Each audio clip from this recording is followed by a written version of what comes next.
What's up, guys? It's Andrew with 1031 K9 Academy. I'm here to address vehicle apprehension with the use of a K9. Give you a couple ideas on tactics, pros and cons of things that should and should not happen. I chose this video because it's actually one of the best as far as what the K9 does that I've seen in a while. It's not perfect, it's got a few flaws, but the flaws that I recognize in this video are more so because of the handler, the officer. He does a couple things I wouldn't do and unnecessarily wouldn't agree with or teach a fellow officer, fellow K9 handler to do. So let's jump into this, shall we? From the get-go, you notice that the K9 and the handler are on the passenger side of the vehicle, which means that if this K9 was to make entry, he has to come through on the passenger side. This is a pro. It allows the K9 and the handler to be able to see that subject on his strong side, the side that's dominant, the side where most people will be carrying a weapon, because most people are right-handed. So if the subject has anything, they could see it from that angle if they were closer to the vehicle. But when this dog comes in, the pro to it is that the dog can go straight for that weapon side, that strong arm, that dominant side, as you will see. Now, with this, before he jumps in, if a K9 has to make a vehicle entry, do not, I repeat, do not have it on a long line. There are so many things in that vehicle that can cause that dog to get tangled up, to get choked, to get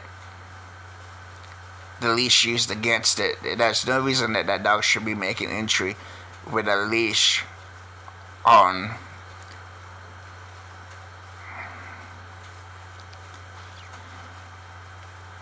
So he sends the dog.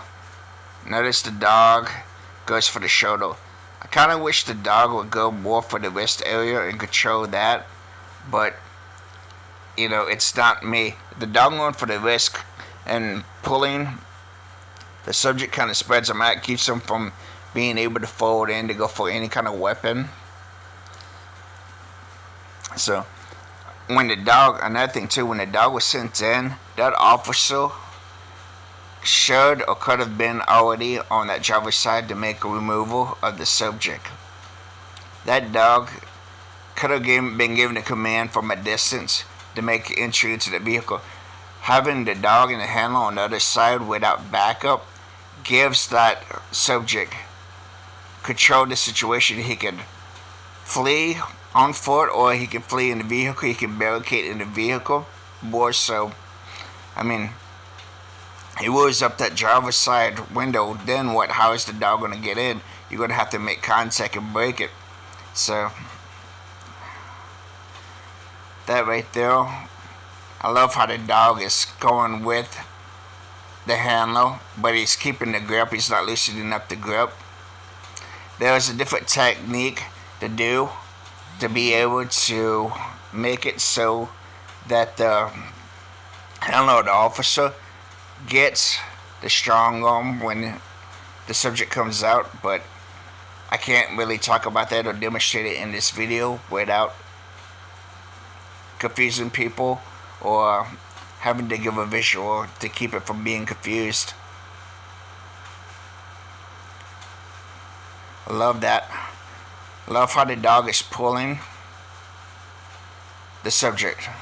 And notice how the dog automatically goes and pulls around to where he's facing the subject head on. Well, you can see it. I mean, it's kind of hard to explain, but right there is where the dog needs to be. It needs to be right at the closest point to that subject to be able to control that subject, to see what's going on, to be able to respond more effectively. So anywhere in there, the only thing that's an issue with this, as far as the dog side goes, he is too close to the subject. he needs to back off the subject a little bit so he can see better where he's at. He's not able to see any kind of movement coming off of that subject or from that subject. So I would have the canine back off at least arm length. He still has enough time to grab the arm if he goes to move, and it also gives the handler time to operate and move, or give him room to move around as well.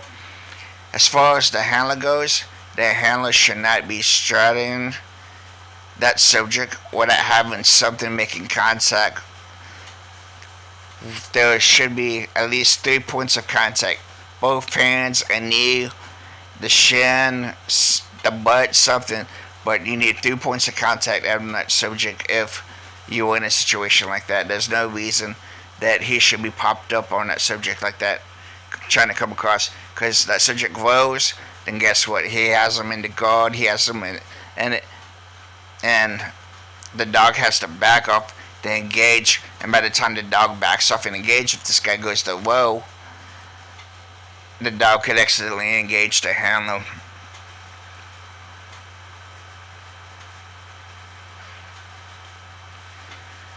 And notice too, I didn't point it out earlier,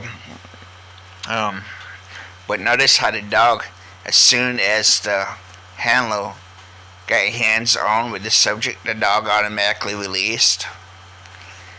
You want the dog to have that mentality, but you don't want him to give it up so quickly. You want him to give up the bite when the officer has more control. In this situation, if the officer has handcuffs on, that click, the second click of the handcuff, is when that canine should release that subject. That way, there's full control over that subject.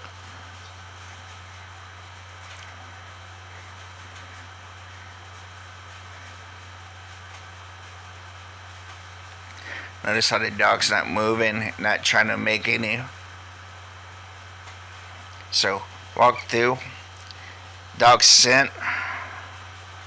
The dog's fighting once again. The dog should grab that wrist. See how he... I know it's because of the suit in real life. The dog have a little bit more control of the arm, but still, he won't have perfect control without grabbing that wrist.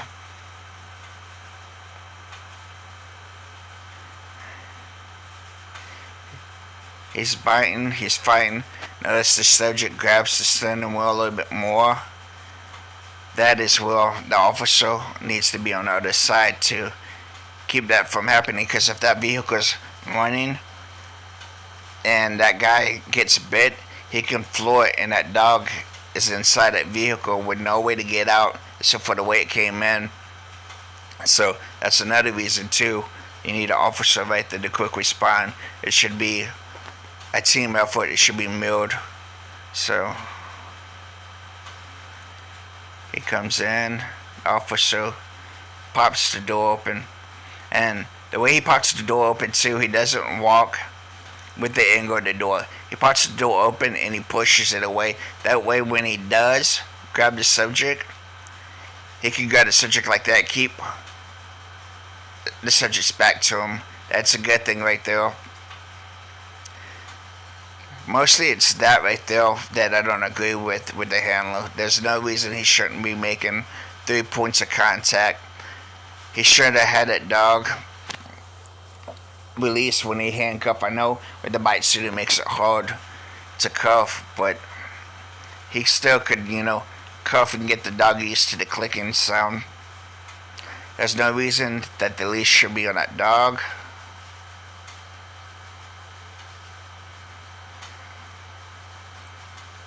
Dog needs to back up, especially with that leash on. That guy could grab that leash so much. So, but the dog being in lay like that, he's on eye level with the guy. He just needs to be away from the guy a little bit more. Have a quicker response time. So what are y'all thoughts on it? What concerns do y'all come up with? What things would y'all do the same way? What things would y'all do differently? Questions, comments, or concerns? Feel free to address them in the comments.